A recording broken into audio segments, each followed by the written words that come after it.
King Arthur. You hear that name, and what pops into your head? Probably a shining castle, a sword stuck in a stone, a whole brotherhood of noble knights. He's one of the most famous figures in, well, history. But his story is just wrapped in mystery. And the biggest mystery of them all? Whether any of it is actually true.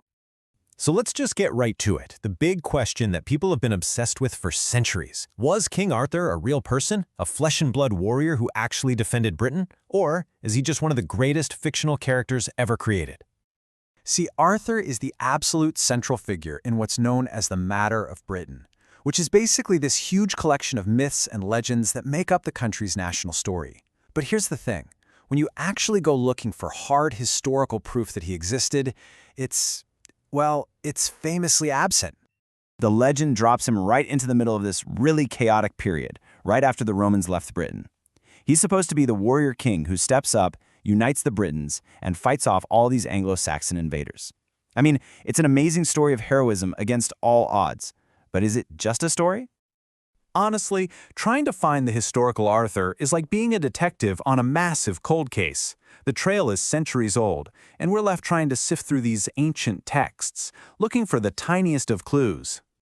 So one of the very first times we see Arthur's name in writing is in this old Welsh poem. But here's the twist. It's not even about Arthur. It's praising this other warrior for being an absolute beast in battle. But then it adds this little line, "But he was no Arthur." Think about that. Even way back then, Arthur was the gold standard, the guy everyone was measured against. Okay, let's open up the historical case file. In the For Arthur column, we've got a couple of later texts. One from the 9th century lists 12 battles fought by a leader of wars named Arthur. Another one from the 10th century puts him at the Battle of Badon. Okay, promising, right? But now, look at the Against Arthur column. It is just a deafening silence. A writer named Gildas actually lived through this period. He wrote about the Battle of Badon and never mentions Arthur once. Same for the historian Bede. Same for the Anglo-Saxon Chronicle. These are the key records from that time, and there's not a single peep about some great hero king named Arthur. And what about physical evidence? Well, yeah, in 1191, some monks at Glastonbury Abbey said, "Hey, we found his tomb." The only problem? That was over 600 years after he supposedly died. Most historians now think this was less of an amazing archaeological find and more of a pretty clever publicity stunt to bring in tourists. And maybe, just maybe, to kill the popular belief that Arthur wasn't really dead and would come back one day. So, after you look at all the evidence, or really, the lack of it, most modern historians land on this pretty stark conclusion you see from David Dunville. The historical proof just isn't there. So if the man is a ghost, where in the world did the legend come from? Okay, now this is where the story gets really, really good. Because if Arthur wasn't actually born on a battlefield in the 6th century, he was absolutely born in the mind of one very creative guy in the 12th. Everybody, meet Geoffrey of Monmouth. You can basically think of him as the original screenwriter for the whole Arthurian legend. Around the 1130s, he writes this book, The History of the Kings of Britain. He claimed it was real history, but it was just wildly imaginative. He took these little scattered bits of folklore and wove them all together into this epic, blockbuster story.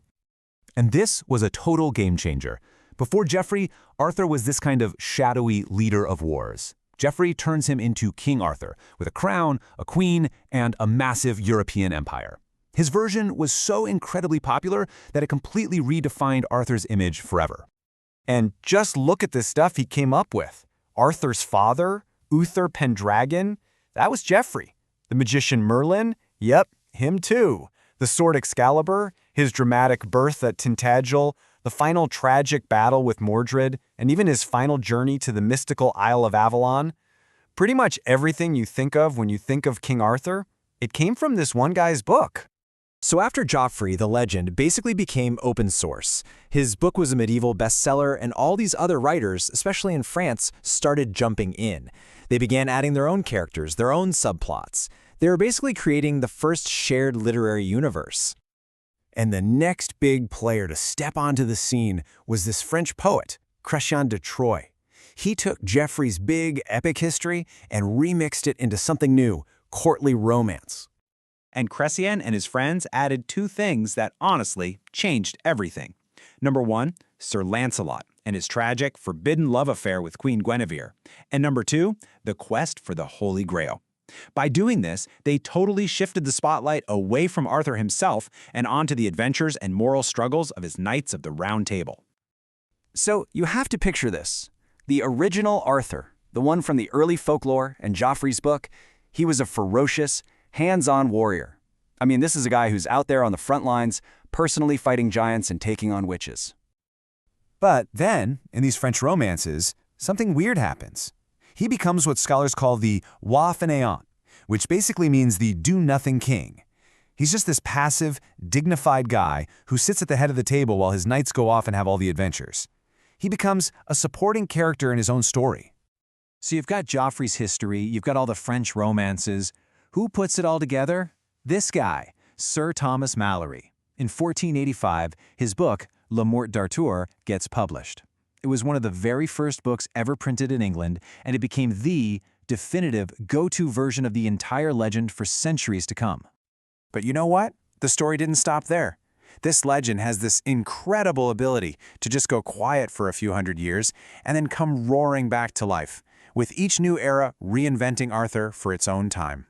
You can almost see its popularity in waves, right? First, it just explodes with Geoffrey back in the 12th century. Then, Malory locks it down in the 15th. It gets a little quiet, and then, boom, Alfred Lord Tennyson brings it all back for the Victorians, and that revival leads directly to the explosion of Arthur we see in all our modern media today. And that brings us to the modern Arthur, who is, well, he's a chameleon. He can be anything. He's a symbol of ideal manhood in Victorian poetry, the kid hero in Disney's The Sword and the Stone, the subject of gritty, realistic war films, feminist retellings. He's even been brilliantly made fun of in Monty Python and the Holy Grail. Which kind of brings us to our final thought. We've seen that the historical man is probably a phantom, and the legend was built piece by piece, layer by layer, over centuries. So the real mystery isn't, was Arthur real? The real mystery is, why do we need him to be? Why does this story, about a king who may never have even lived, continue to have such a powerful hold on all of us?